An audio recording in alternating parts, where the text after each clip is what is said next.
What's up, y'all?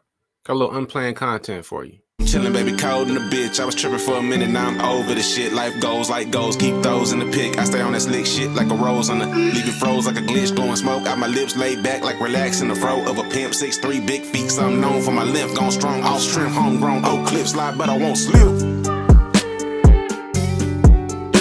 Alright, so y'all know I don't do a whole lot of unplanned videos, but this is coming as a result of a little back and forth that I just recently had with Chris from the It Takes Two show. It's a nice podcast, man. It's him and his wife. I don't know them personally, but they seem like really cool people. Definitely suggest checking out their show if you haven't already. I'll tag their link in this video. But he and I were going back and forth a little bit about the importance of attraction on what I'll call these virtue dating shows, right? Love is Blind, Married at First Sight, shows where the premise is basically to remove the element of physical attraction. So the discussion he and I got into was whether or not it was a relevant excuse to use attraction as a reason for why your situation isn't working out if you sign up for one of these shows. If you've been watching me for any period of time, you know that I'll say it's absolutely a valid excuse, and I'll get into why. I think the problem people have with these virtue-based dating shows is that we allow them to transport us into a place that doesn't exist. We understand that the show is a social experiment, right? And within the social experiment, the rules of engagement change. However, just because the experiment changes the rules, it still doesn't change reality. For instance, let's start with Love is Blind. So the point of Love is Blind is to see if people can make a connection absent the physical aspects, right? See if you can fall in love with somebody sight unseen, just based on who they are as a person and the conversations that you have. Beautiful concept. That's why the show is successful. But the reason I say the same thing every time I review Love is Blind is because reality remains reality. Attraction not only matters, it's a crucial element. And we, as the viewing public, seem to acknowledge that at the beginning of the show, but then somewhere along the way, we get caught up in this false reality as well and then project unrealistic expectations onto these people. During the pod episodes, what are we all saying? You know, I really like him and her together. I just hope that he likes her when he sees her, or I hope that she likes this about him, or I hope that he doesn't pick her and then see her because he's going to regret picking her. Like, we're acknowledging throughout the pods, we're acknowledging that, hey, attraction is going to matter.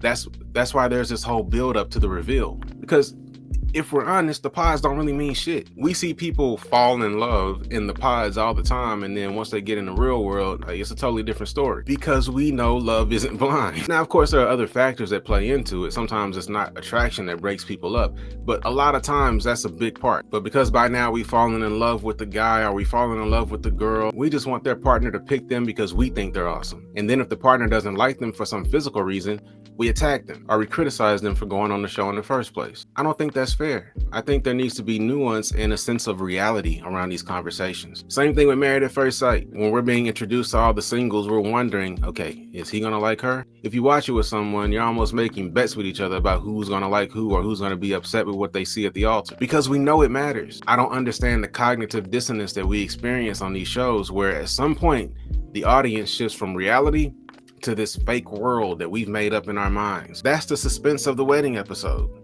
Are they gonna like each other? That's the suspense of the reveal. Y'all know my position is that if men were honest, attraction is number one on all of our lists. I don't give a fuck what none of these niggas tell you. I've been a man all my life. I've lived in multiple countries. I've played sports. I've been involved in music. I've met men from all walks of life. It's number one on all of our lists. It's not the only thing on the list, so it doesn't mean that she only has to be attractive.